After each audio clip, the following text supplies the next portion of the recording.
All right, every now and then I got a bunch of little topics that I want to discuss, and probably none of those individual topics would be enough to merit a full episode, but we put them all together and we get a bunch of random little things that, kind of come to mind, and we just make a whole episode out of that. I don't know what you want to call it, 5 random thoughts, 4 random thoughts, kind of depends on how many I have time to get to, I guess. Quick programming note before we jump into today's Morning Pit. Tonight, we are going to be, the live show is going to start at 9 o'clock. Our Thanksgiving Eve episode. No, it's not so Jim and I can party during the show. It's because Pitt Volleyball taking on number 7 Louisville, a huge match at the Peterson Events Center, and we don't want to conflict with that. That starts at 7. Hopefully it'll be done by 9. Maybe we'll catch the end of it as we start the show, but we will. We'll start at 9, and that way we can, hopefully get on the other side of that. Don't want to create a viewing conflict for Pitt fans out there. But in the meantime, our pre-Thanksgiving episode of the Morning Pit is here. Bunch of little topics to get to and some things I'm sure we'll talk about also on the live show tonight. But let's jump into it. The Wednesday edition, the pre-Thanksgiving, the Thanksgiving Eve edition of the Morning Pit here on youtube.com/Panther-Lair.com.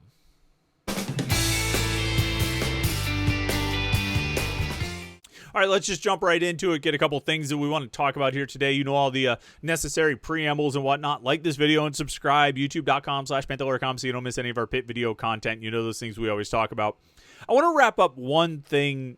I want to start off by wrapping up one thing from yesterday, because yesterday we talked a little bit about some of the reactions throughout ACC media world to Pitt's win over Georgia Tech. Talked about how Pat Narduzzi referenced people being shocked by that win and how, we thought it shouldn't have been that big of a surprise. I mean, like, it was an upset, but not a giant upset. It wasn't Pitt going to Clemson in 2016 and upset, a 4-touchdown underdog or something like that. It shouldn't have been that big of a shock. But I had one thought yesterday as I was kind of thinking along those terms of what the reaction was like. And yesterday morning I was working on some different things, and I kind of remembered back to last Wednesday's live show when Jim said, Georgia Tech, they're having their Pitt 2021 year. That kind of, you hope it's not a once-in-a-lifetime season, but that year where you truly break through and succeed at a higher level, and you're legitimately being talked about as the best team in the conference, one of the best teams in the conference, and one of the best teams in the country. And that's what Pitt was having in 2021. It's what Georgia Tech was having, and to some extent is still having now in 2025.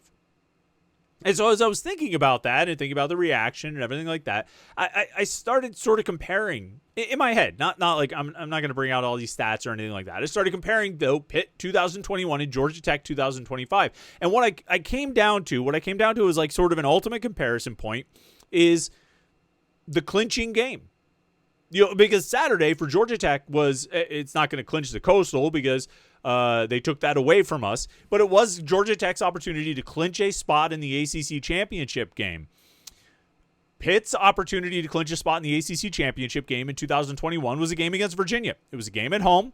Pitt was wearing all blue. It was a game at home against another team in the conference who was having a pretty good year. It was a good team. Virginia was a good team in 2021. I think they were right there in the hunt for the ACC championship as well. They were in the hunt for the Coastal Division as well. And I don't think they had as good of a record as Pitt, but they were right in the mix, of having a chance to have a really good season. They were having a good season, and they were one of these teams competing in the conference. Pretty similar situation to what Georgia Tech and Pitt were in this past weekend. But the difference, of course, is that Pitt seized the opportunity in 2021. Pitt was able to take advantage of the opportunity. It was there for them, and they did it. They made big plays, and they won the game.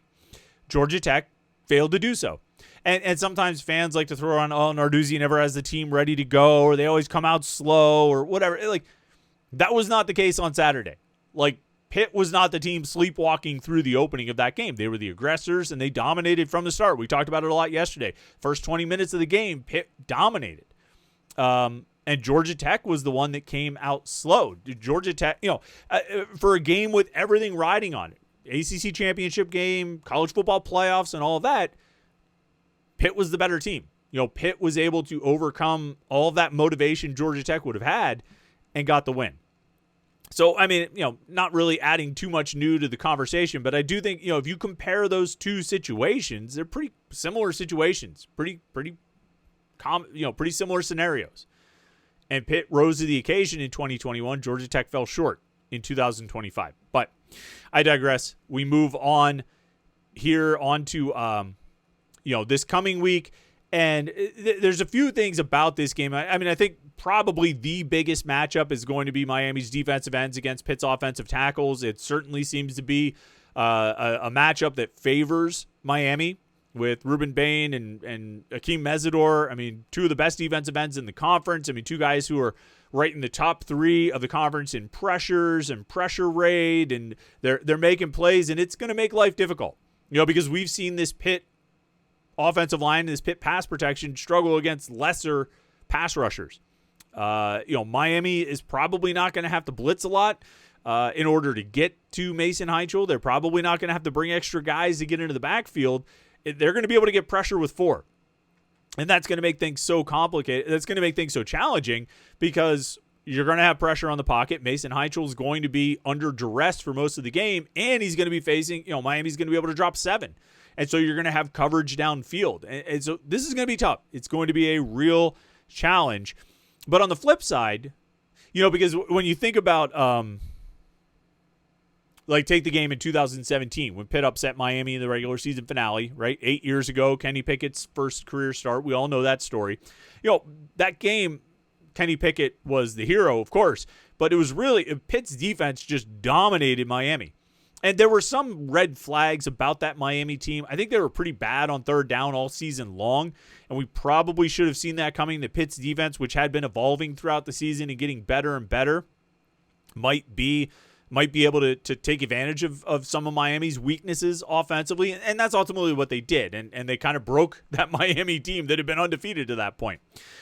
This year's Miami team is much better offensively. And, we can talk about Carson Beck or we can talk about Mark Fletcher or the different guys they have. But, I mean, one of the biggest threats is Malachi Toney, the freshman wide receiver, number 10, just an outstanding player. He's 4th in the ACC in receptions with 71. He's 4th in the ACC in receiving yards with 844. He's tied for 1st in the conference in receiving touchdowns with 6. He's got 3 touchdowns in the last 2 games. And he's rolling. If you look among wide receivers in the conference with 35 targets or more, he's number 3 in yards per route run. He's number 7 in yak per reception, yards after the catch per reception. He's number 1 in total yards after the catch. And he's number 44, among ACC wide receivers with at least 35 targets this season. He's number 44 in the average depth of target, only 7 yards downfield on his ADOT, as they say. And that's a notable number to me. They like to get it to him on short routes and let him make plays. Like I say, number 1 in the conference among receivers with 35 targets in total yards after the catch. Number 7 in yards after the catch per reception. He averages 7.5 yards after the catch per reception. This is a guy who catches the ball, makes a man miss, and he's gone. Some of the guys who are ranked ahead of him in yards after the catch per reception that Pitt has faced, Malik Rutherford at Louisville had 46 yards after the catch against Pitt, or not Louisville, Georgia Tech, excuse me. Mekhi Danzy averages more yards after the catch per reception than Malachi Toney. He at Florida State, he had 54 yards after the catch against Pitt, and then Colin Lacey at Louisville had 40 yards after the catch against Pitt. So Pitt has been susceptible to giving up yards after the catch to some of these kinds of receivers. Now, what's really interesting to me, and I think this is something to keep an eye on, like if you want to be a smart football guy, and I am certainly not that, and I would never pretend that I was, but if you want to be a smart football guy on Saturday when you watch Pitt Miami, keep an eye on how Pitt defends Malachi Toney, number 10, their true freshman receiver. And I'm not, I'm not going to get it like, they use bracket coverage or they've got this or that. Like, who is lining up across from him? Okay, because one of the things with Malachi Toney, I think on like 81% or more than 80% of his snaps this season, he's running out of the slot. Okay, he's had 4 games this season where he took more than 90% of his snaps out of the slot. And in those games, those 4 games, he's averaging almost 100 yards per game. He's got 20, he's averaging more than 6 catches per game. He's got a touchdown. He does a lot of work out of the slot, and he's really good. And this is relevant because Pitt's defense, they've got all their plans. They've got how they're going to get pressure, and they disrupt timing and make contact and be physical and all this stuff. But slot receivers can, and it points this season and it points over the last 11 years, make plays against Pitt's defense. And part of the reason, not all of it, but part of it, I think, is how they choose to play defense and what kind of personnel they choose to put on. You could probably count on one hand the number of games you've seen over the last 11 years where Pitt uses what I would consider a traditional nickel package with 4 down linemen, 2 linebackers, and 5 defensive backs, with that extra DB being a cornerback, right? It just doesn't happen much. Like literally maybe 3 times, maybe 4 times, and probably not in the last 6 years, I would say, that we've actually seen them go with that kind of look. They just don't do it much. They have their 3rd down package, which is 3 linemen, 3 linebackers, and 5 DBs, with the extra DB being a safety, and he almost plays like a linebacker. I've often said that's closer to a 3-4 than it is to a nickel. But a true nickel defense, or what I would consider a true nickel defense or a classic nickel defense, with an extra corner in there, you're able to put that corner on a slot receiver. For Pitt, if there's a receiver in the slot, they're not putting a corner on that guy unless it's a 2-receiver set and both receivers are on the same side of the field. Then they'll have a corner covering him.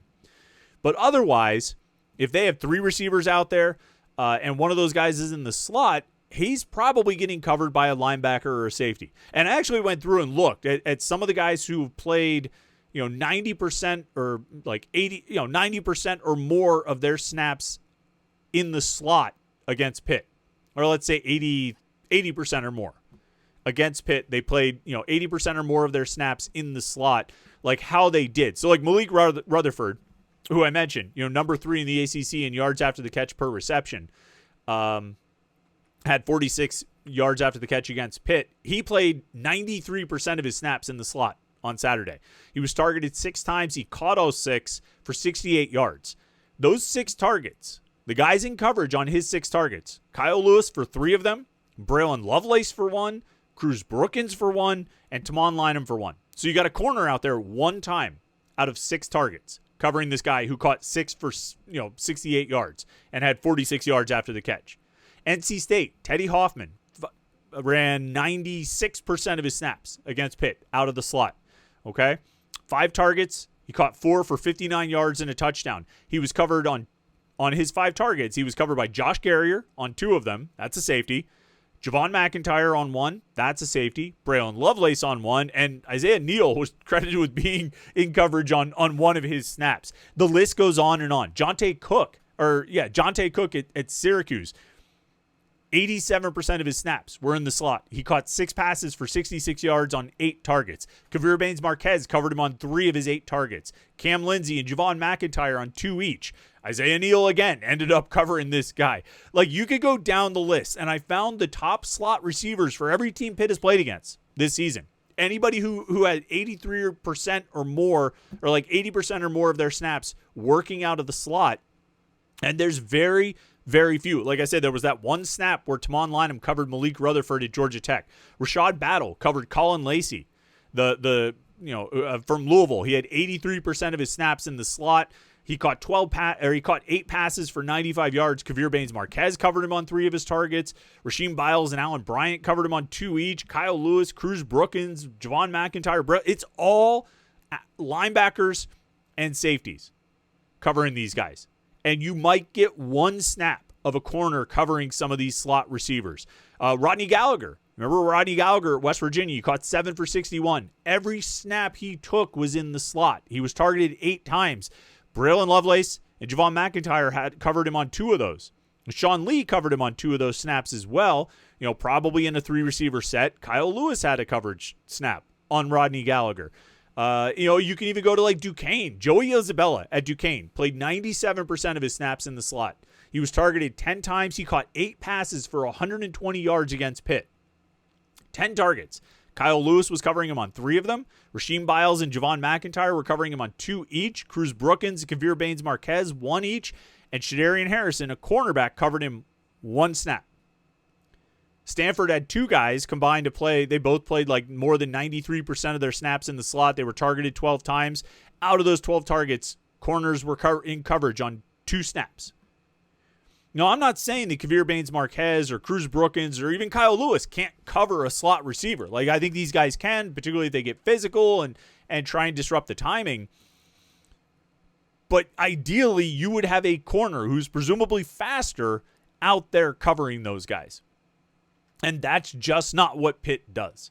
And so this is a long way, a lot of stats, I know, just to make the point that I think it's going to be really, really interesting to see how Pitt defends Malachi Toney on Saturday.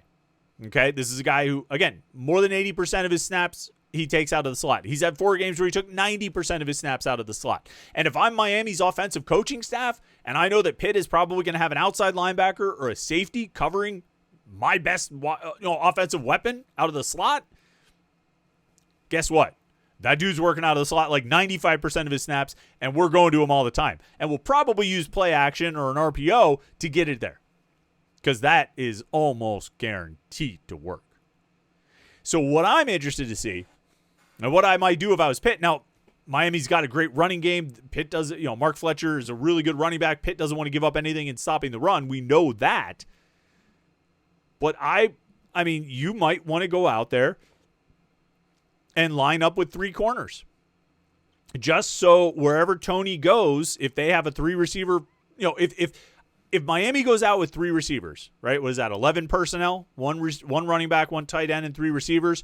If they go out with 3 receivers in either 10 personnel or 11 personnel, get a 3rd corner on the field. And I know, like, you don't want to take any of your outside linebackers off the field. I get that.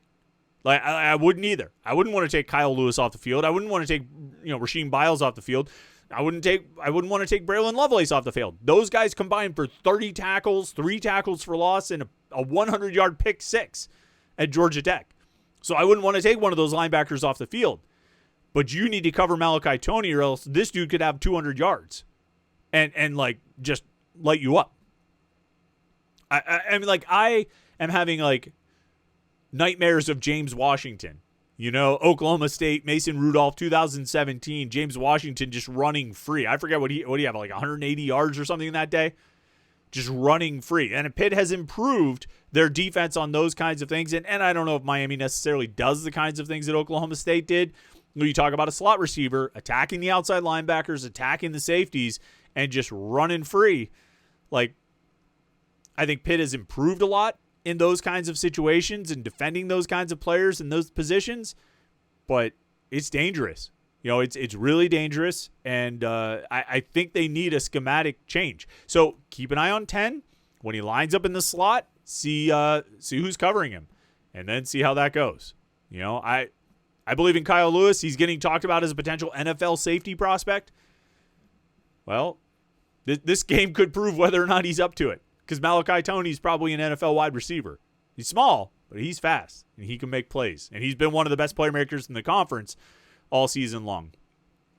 Speaking about in the conference, just a few things I thought were interesting that I wanted to go over in terms of like stat stuff. Like, it's interesting. Miami and Pitt are kind of close to each other in a lot of stats. So, like, defensive interceptions. Pitt has 14, Miami has 11. Right around the same number. Sacks. Miami has 30. Pitt has 26. So Miami a little bit more. They both played 11 games, so it's not a big difference there. First downs gained by Pitt and Miami by their offenses. Miami has gained 247. Pitt has gained 235. So, I mean, Miami ranks 4th and Pitt ranks 6th in the ACC. First downs allowed. Miami is 2nd. Pitt is 4th. Right around the same spot. Third down offense, not a good comparison. Miami's 4th in the conference. Pitt is dead last. But opponent third down conversions, Miami's the 2nd toughest defense to convert third downs against in the ACC. Pitt is 4th. So right there, close. 4th down conversions. Pitt is 3rd. Miami's 4th. Opponent fourth down conversions, Pitt has the best, percentage-wise, the best fourth down defense in the conference. Miami 6th. So very close on those. Some real similarities there. I thought there was something else I saw.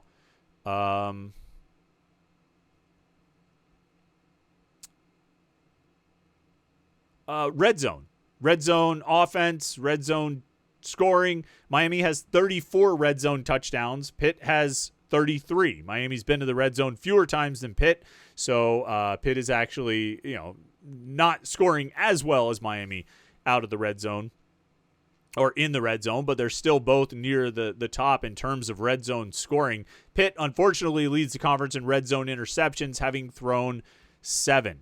That's not a good number to have. Was there one other that stood out? Miami does lead the conference in time of possession, whereas Pitt is 14th, averaging less than 30 minutes per game. Miami's averaging 33 minutes. But I thought some of those stats were interesting.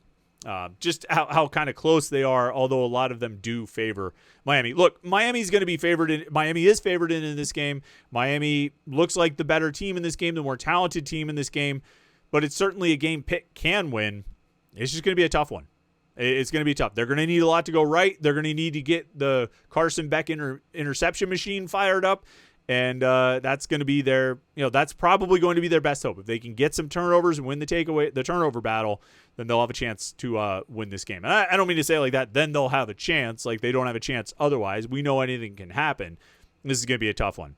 I also want to talk Pitt basketball today, but oh, geez, look at the time. Guess we won't have time for that. But it's bad. Let's talk about it on the message boards. Go check it out at Panther-Lair.com. Maybe Jim and I will talk a little hoops tonight. Don't forget, we're starting at 9 o'clock this evening, so we don't overlap with Pitt Volleyball, taking on number 7 Louisville, a huge match at the Peterson Event Center. Watch that, then flip over to the Panther-Lair Show at 9 o'clock tonight right here on youtube.com/Panther-Lair.com. Thanks so much for tuning in today.